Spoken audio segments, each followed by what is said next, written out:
Hey everybody, Spartan Overdrive here. Welcome back to our build world. Let's get started. Okay, so today is going to be all about connections. You can see our Firewatch tower off in the background there. And a lot of you guys made suggestions that we go ahead and make a way to connect over to the island and that has the park and everything on it. So this is what we're going to do today, along with a couple other things. But you can see I've already got some posts here. That kind of gives you a hint of what we're going to do. I feel like this is the best place to do it because we've got the best head-on way of getting over there where we don't have to go at any odd angles or anything. And what we're going to do is develop a little bit of a gondola system, or maybe a ski lift, you could think of it. And I've got some ideas that are going to be really cool. So cool, in fact, we're going to wait until later. You know how I am. I'm going to tease you with something cool at the end. Maybe not the end, but a little bit later. In the meantime, let's come over here and let's make a connection path to our fire tower, because right now, the watchtower, I guess you could call it, is over here on this almost kind of an island by itself, and we need to go over here. And by popular opinion and vote, we went with option A, which does make a lot of sense. You guys pointed out if we go this way, you got to kind of loop back on yourself to get over here, and this way it's just a little bit more natural flow. So I'm going to work on that real quick. I think I'm going to have to do a little bit of terrain modification, so we'll do that off camera, and then I'll come back to you with a little bit of bridge work in just a moment. And we're back. There's the bridge down below looking from our tower. Let's go down and take a closer look at it. It ended up not being too bad. I thought I would have a hard time doing it on camera, but it wasn't too bad after all.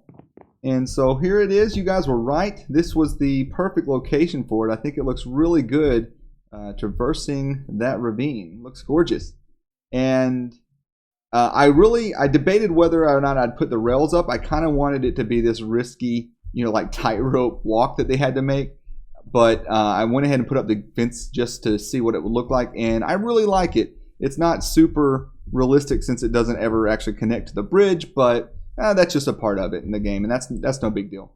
I don't know if you guys have ever tried doing a drooping swinging bridge like this or not, but quick little tip for you to help you make it a little bit more realistic. This is a pretty good example because if you notice, one side is up higher than the other side, and so it makes a big difference on your curve. You can't just get a circular curve. You have to imagine gravity at work, and it's going to pull tighter and harder on the high side than it is this side here, and the droop is going to be closer to the low side. I don't really have any professional advice or reasoning behind that. Just, I guess, take a look at something that does that, hang something from a high and a low point like that, and it does that. So what I did to compensate there was, first of all, let's fix this here. That's going to annoy me.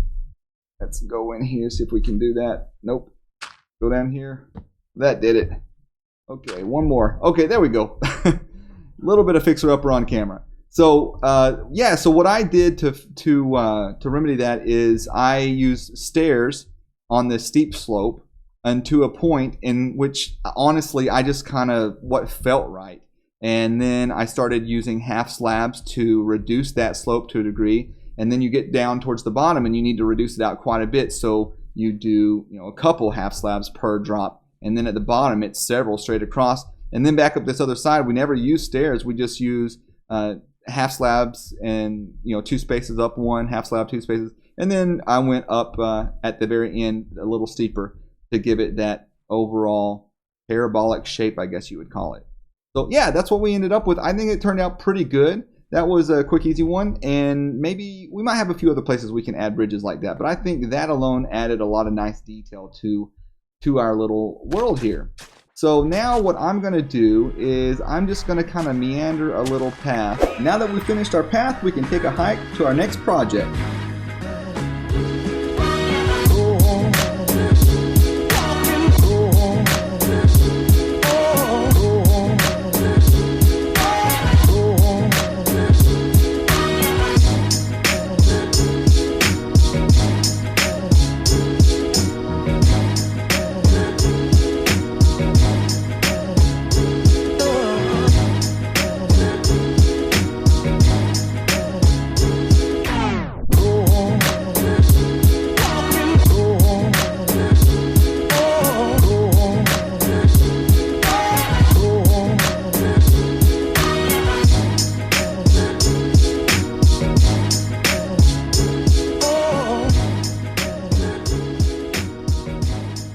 right, we are at our next project, and it is our lift system.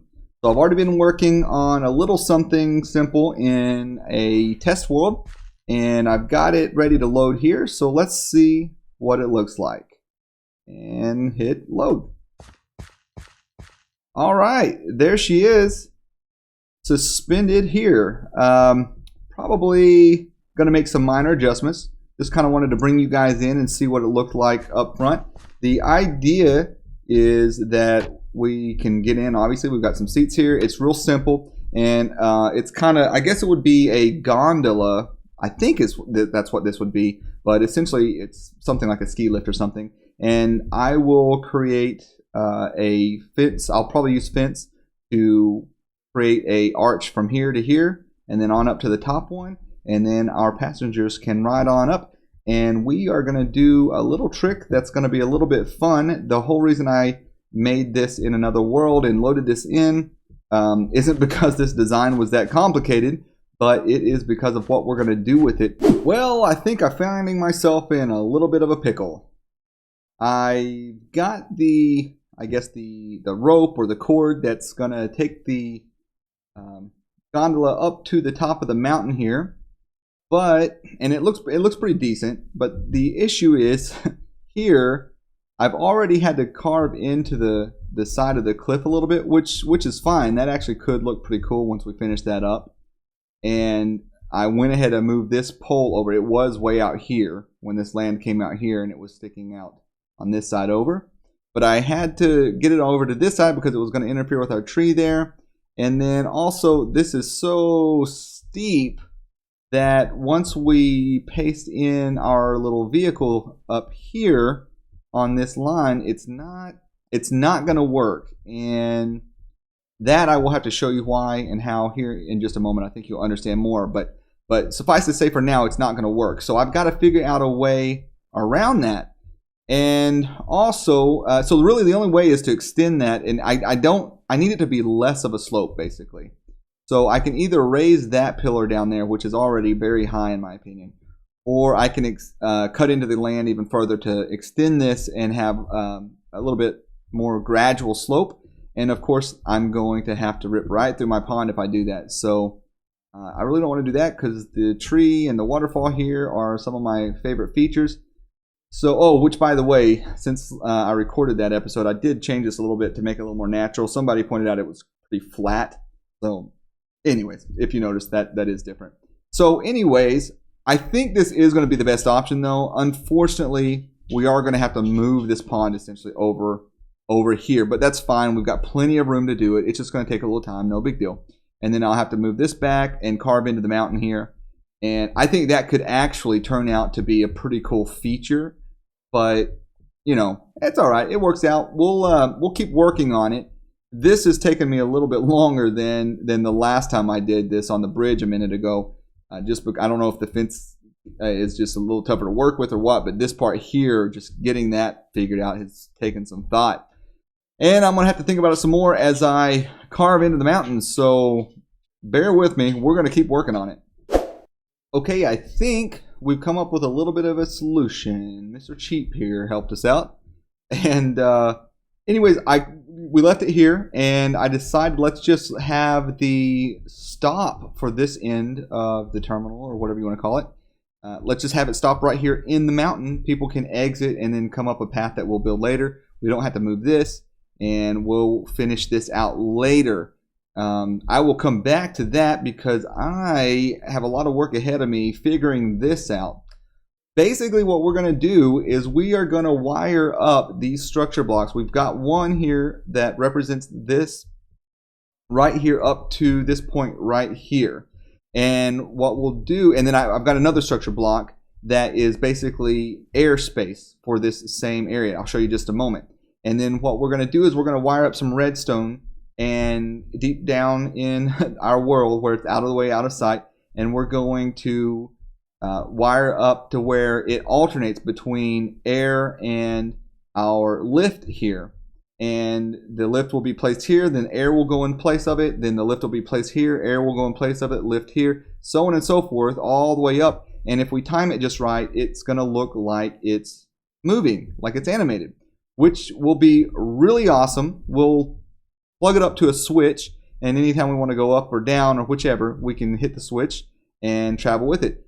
The only problem is I've tried it with mine carts and different things. It won't take you, which makes sense. It's not going to delete your character, replace your character with air and then transport you and so forth. So that makes sense, but that would be really cool. And then I've even tried the mine carts to see if it would transport villagers and so forth, but the mine cart always it doesn't get deleted for some reason. It stays there. So I might be doing something wrong there. I'm not sure, but we're gonna get to working on it. I'm gonna show you how I'm wiring this up and what I'm doing, and then we will get it plugged in here. It probably won't take very long for you guys, but I got a lot of work ahead of me, so I'm gonna get started on it. Okay, we're back in our test world, and the reason we're here is because I wanted to make my job easier. When you load a structure block file into your world, you can tell it to rotate however much you want through this area right here. So I can rotate it 90 degrees, 180, so forth. I think you might have seen me do that a minute ago. I don't want to have to do that every single time we load this and unload this and put a bunch of information in there. So I went ahead and came back here and decided to just go ahead and re-save my files. And the way I did that, the way I knew how to do that and needed to do that is when I loaded it in my other world and saw that it came up backwards. So what I could have done and didn't do, I'll show you guys. If you go to F3, you can quickly see the crosshairs now turn to a three-dimensional grid or axes. You've got X, Y, and Z there. And so what you will end up with is a color code as well. And that way you can quickly look in the world that you want to actually place your structure and get an idea of which way each of these directions face. And then as you can see on the bounding box here, there's a color, and the other one is in the ground. There's blue and there's red. So as you can see, it lines up there perfectly. So that gives you an idea of what direction it's going to face automatically without doing any rotations when you import it into your world for future reference. Check out my tutorial if you want more information on how to transfer these blocks or these files from one place to another. I'll put a link for that. Also, what I've done up here is I have placed in these structure void blocks. And the reason for that is we're going to have this swinging on a rope line, right? And that rope line, it gets kind of steep in some places, and it might come down right here. You know, we might actually be intersecting it. So what these structure void blocks do is they prevent the air block that would be there, which would be indicated in blue here, from replacing whatever's there. So if there was a fence there, which will be the case in some of our copies and pastes on that fence line that hangs down like that, it won't replace it. And so I did that there, and then I also did that over here. And what this is, as you can see, it's nothing but air. There's not a way to delete this stuff so that I'm aware of. So what I've done is I've just created another file that's just nothing but air, that's the exact same size. And what we'll do is go in and load this air essentially over the structure that we had there, and that will essentially do the deleting. And what I did is I just put in these binding or these void blocks in the same place that I did over here. That way when the air comes in there, it doesn't again overwrite whatever else that we have in our world, and it will make for hopefully a seamless and smooth transaction. Now what I'm going to do, this may change a little bit, but it's pretty self-explanatory. This is my first time working with this kind of stuff, redstone and stuff, and it makes me want to do a little bit more, and it makes survival a little more appealing to me. Making farms and stuff like that might be a lot of fun, so I might be persuaded to go ahead and give that a shot here pretty soon anyways. But this is not too bad. It's pretty enjoyable to try to figure this stuff out. But basically, you know, your button powers your redstone. That's going to power this block. This block is our lift over here, and it's named lift here, but I've renamed it, obviously. We'll name it correctly. And it's just saying, paste this into your world in these areas. Relative to this block, it's going to be 6 blocks in whatever, I think that's the X dimension. And so it's just going to paste it exactly there. And so that's great. That's where we want it, right? Wherever that ends up at the start of our little lift. And then you put these in here. These essentially delay. What are these? Repeaters. and they will extend power because these only go, what, like 8, I think? I don't know. You guys probably know a lot better than I do since I'm so new to this. And this will kind of delay that so we can make this a little more compact. So this essentially allows us to have a little more time so that it doesn't just zip across the sky and it looks a little bit more appropriately animated. And then as soon as it gets to this point, I've got a comparator here so that it will detect the signal here. And when it does, it will go ahead and load in the air block in the exact same place as this lift originally was, wherever that we want that in our world. And right about the same time, it's going to load the lift again, and I will just tell it to load it in a new spot. Again, it's always relative to this block here. So those dimensions are going to change every time. And honestly, that's going to be the hardest part, is going in there and finding out where is this exactly. So it's just going to be this repeated over and over and over. And what I did is I actually created another circuit that will just allow us to repeat this so it's tileable, which will make it a lot easier. But then again, like I said, all I got at that point, I've got to go in and I've got to get the dimensions each and every time a little bit differently. So that's going to be the part that stinks.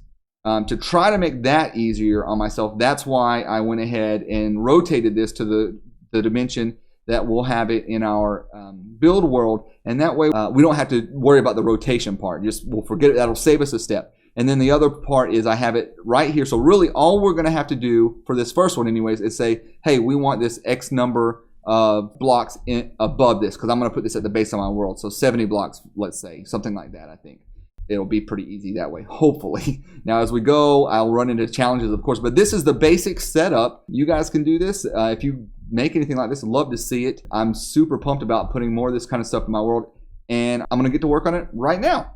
Okay guys, we're back to place our first block way down in bedrock. We are directly below where we want this to be placed. I've got my F3 up, and you can see over here where we are. This is our Y coordinate. I was at 66 where I want this thing, so I think that's where it's going to be. We're going to try it together real quick. We're going to paste in the name of our file, and then we are going to change our Y-axis to 66, load, and that shouldn't load it. It's just going to prepare it. You can see in the bottom left. And let's see if this is where we think it is, because I have a feeling it might be off. I'm not sure if that's looking at your head when it says 66 or your feet. I'm not entirely sure, but it is nowhere to be found at all. That's an issue. Well, I wonder, let's see, while we're up here, let's just confirm. It is 66 is where the block was earlier. So, maybe, is it down here somewhere? I don't see a binding box. I might have it turned off. Let's check. Do I have? It's on. Let's raise it. Oh, it's 32. Wow, how did that happen? Did you guys see that? All right. I don't want to load it though. That's done. All right. I think the second time you hit load, it does actually load it. So, whoa. This is not at all what we meant to do. Oh, there, it's right there? Okay, this is it here. That's interesting. So that little mess up helped us out. What? How did... This is not 66. It's 32. Okay, that's where we had it originally. Okay. So if we say... It's not saving it for some reason. That's interesting. Will it not go 66 above? Maybe that's the issue. Oh! Relative position. Maybe it only goes 32 blocks away. That is interesting. I hope that's not the case. I know that these can only be 32 by 32 by 32. So maybe that's what's going on here. Maybe it is. Let's load. What happens? Structure loaded. Yeah, it's going to be in the wrong place, isn't it? Well, that is unfortunate. Very unfortunate. Yeah, this isn't going to work the way we anticipated at all. Okay, well, let me think about this, see if I can come up with a solution. We may have to just place this further up, but I really would like to place it down below bedrock if possible. So, yeah, let me work on it, guys. We'll be back. Okay, I just confirmed with the wiki that indeed we are only able to make the that we are only gonna be able to make this load in a maximum of 32 blocks away, which is unfortunate. So we're gonna have to come up with a little bit of a different solution. I'm gonna try this one out and see how it works. But essentially, my idea to make this as easy as possible is, let's see, let's go ahead and try to load, see what that looks like. What I'm 32 blocks below where I want it to be. I'm going to put it in a trough of blocks that I can't get through in any other way, bedrock, and unless I'm in creative, in case I ever decide to go to survival world or something. So yeah, we'll put it in this, that way it can't be harmed. I know not to go into it. And all that stuff. So it's 32 blocks away, and I'm just going to make a trough because the thing is, this path is so long. It's more than 30. There's no one place that will be 32 blocks away. So this might make my calculations easier, but I don't know how it's going to work. See, that's a little too low, so I'm going to have to figure out a way to recalculate that a little bit, but that's okay. Once I figure that out, I will just basically follow this this shape here, and then we will hopefully be good to go. And then but I won't be able to do the repeater situation quite the same way. I won't need as much delay probably. I'm not sure. So I will have to investigate that further. But this is the idea. I'm going to see if it works and let you know in a moment. Well, I think I finally got it figured out, and it's actually going to be pretty nice. The only bad thing is we are going to have a trough along the bottom of this that we won't be able to access ever again in our world, but that's not that big a deal. It'll be pretty low. For some reason, I can only go 30 blocks down. Apparently, I'm just bad at math. It says it can go 32, but anyways, I have it set for 32 blocks away, but I have to actually have the structure block 32 or 30 blocks below where I want it to be. And you can see the bounding boxes where they're going to be. And I went ahead and that'll, I'll turn those off later, of course, but I went ahead and just built a little structure here just so I could have a little shack to have a button. And then I've got a red torch tower or redstone torch tower going down to connect to structure blocks, and boom. So tell me that doesn't add some life to this world. That is super exciting. Like I said, all I've got to do is run it down, run the rest of them down, and I'll just jump down there real quick. Let's see, I've got a hole going straight down here and show you what I've got so far. It's just the two, obviously. Just didn't want to get too far before I tested it out. This is where my torch tower comes down to signal this thing to turn on. It loads here, and then it comes over here, and it deletes the first spot, and then immediately after it loads the second spot, and then a minute later it deletes the second spot. And so basically I will just whoa, a little bit of glitch there. Basically I will just repeat this pattern until we get to the very end, and as you can see, I just stepped down and I'll step back up later. That's not necessary, but honestly it's easier. It keeps me, I can just type the same numbers in every time. What I did here is, you can see I've got 0, 32, 0. So I'm just going, it's what I'm telling this thing to do is just import this structure exactly 32 blocks above this cube.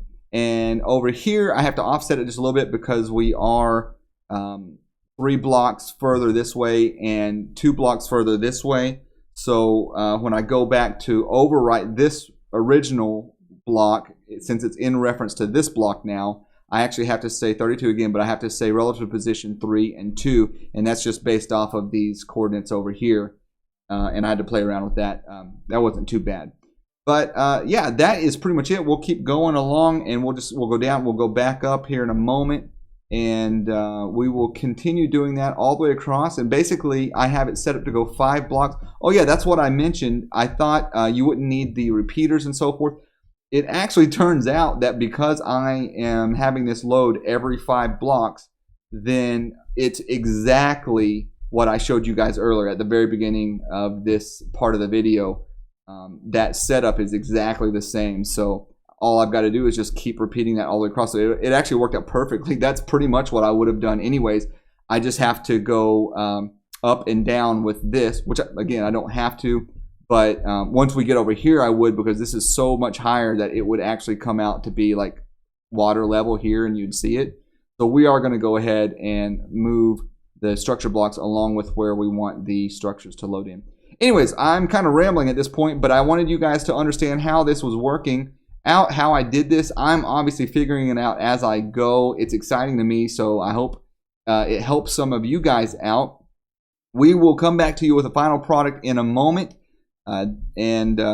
Yeah, and let's see what we end up with. I'm pretty excited to see what it looks like. Okay guys, I'm coming back to you in game mode 3 so we can zoom through the walls, make this real fast. The reason is, in case any of you guys are new to Redstone like me, I kind of want to explain the process. If you guys all already know how to use Redstone and I'm the only noob around here, let me know. I'll skip through this in the future. But what I have found out is when we get to the area, let's show you right here, that is a little steeper in incline, the redstone doesn't work out so well. So what we have to do is we have to climb a little steeper than it'll let us. So what I found out is I have to have the comparators right up here. The structure block will only activate if you have redstone going into it directly rather than a comparator. Like up here, I have the comparators going in, and that one doesn't activate for whatever reason. So I have to have the comparators, and then I had to build this little tower. And if you have half slabs on the top, then essentially the redstone can climb back and forth all the way up as far as you need. And by the way, it goes 15 blocks, not 8, I think I mentioned earlier. The power does before you need a repeater. That doesn't really affect us here, but I gave some misinformation earlier I wanted to correct real quick. Anyways, that is basically everything I can think of. We're going every 5 blocks just like we were, but we're having to start making this climb now. And the climb is getting steeper, and so I'm having to come up with some unique ways. And basically, because I'm adding in extra redstone, I'm having to adjust the timing here on the comparators, or the repeaters rather. And I'm just kind of adjusting it as I see fit. And yeah, that's it. I'm going to wait until I get this thing done if I can to show you guys what it looks like. But wanted to let you know some of the trial and error I was going through to figure this thing out. Like I said, I'm kind of new at this, but I'm having a blast, and I might do a little bit more of this if you guys like it. Whether or not I actually show it in the video is up to you guys. So please let me know. I can try to be a little bit more detailed and a little more professional about it as well. Right now, I'm just kind of showing you how I'm figuring it out, and I'm a little bit of a noob. So I'll get better at it if that's a little bit annoying. Just let me know. If you like it, then we'll keep it the way it is. So we'll be back in a moment. And we are back with a long corridor of redstone circuitry and structure blocks galore. I am by no means a redstone master. In fact, this is really my first time in a very, very long time dabbling in it.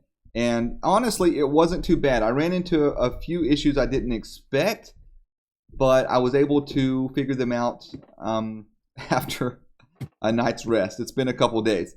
So I finally got everything in here, and again, it wasn't too bad. I went ahead and made this corridor. It's ugly, I know. Don't worry about that. But I figured it would be blast resistant, and it would keep the stuff here forever if I ever decide to go into a survival series. I went ahead and built this control center, I guess, around it. We've got a dark, dank basement here. And then we've got up top another park building that is modeled after the other ones. Another open air, no windows, just some bars in here because this place needs to be kept secure since we are dealing with some moving parts and so forth. But I essentially just gave it the same treatment before. We roughed it up, made it another not well-maintained government building. And yeah, it looks pretty good. And something I did on the inside that I thought was kind of cool, this was my first time trying out, is I just gave it a random ceiling to kind of look like it's drooping down, and it's just kind of not in the best condition, and it adds some character. I kind of like it. Anyways, so this is our lift, and it goes all the way on up there. So do you guys want to see what it looks like when it moves? Yes? No? You want to get in it? Maybe? Yes? Okay, no, we can't actually ride it, unfortunately. That would be way awesome, but can't do that quite yet. So all we got to do is have our operator click the button, step outside, and see what it looks like. Booyah! There it goes. That is exciting. Again, I am no redstone master, but that, man, that is so cool. That adds some serious life to this world, in my opinion. So here we have a few options. I am out of time, and I'm not going to be able to do much more because this has taken a lot longer than expected to do even this. But while we're talking, let's watch this thing again. I have a few options to where, one, I need to make sure that it stays here, and we need to make sure that it can return back and that it stays at either end and doesn't delete itself when it gets to the end of its journey, because that's not very realistic. But yeah, so I've got some redstone stuff to figure out with that, and since I'm so new at it, I figured let's get this video out on time and I can handle that at a later date. In the meantime, if you guys have any ideas or suggestions on how to make this better or how to incorporate this kind of thing in the rest of our world, I've got a lot of great ideas, but I bet you guys have some that I haven't even thought of. And I am super pumped to actually get into redstone and things of that nature when it actually enhances our builds. That's really exciting to me. So I'm really curious what you guys think of this. This was a little bit different. I've never done anything like this, and I've only seen it in a couple places before. Really only one place, Grotzog over on Giant Monster Gaming. He's the one that, or Giant Monster Games rather, he's the one that gave me the idea. And watching his stuff, pretty cool. I recommend you check it out. But yeah, if you like this, please let me know by leaving a like, comment on whatever you want to. And if you're not subscribed yet, what's wrong with you? Get subscribed and catch some more of this every Monday and some more fun games in between. Take care, guys. Until next time, keep it creative.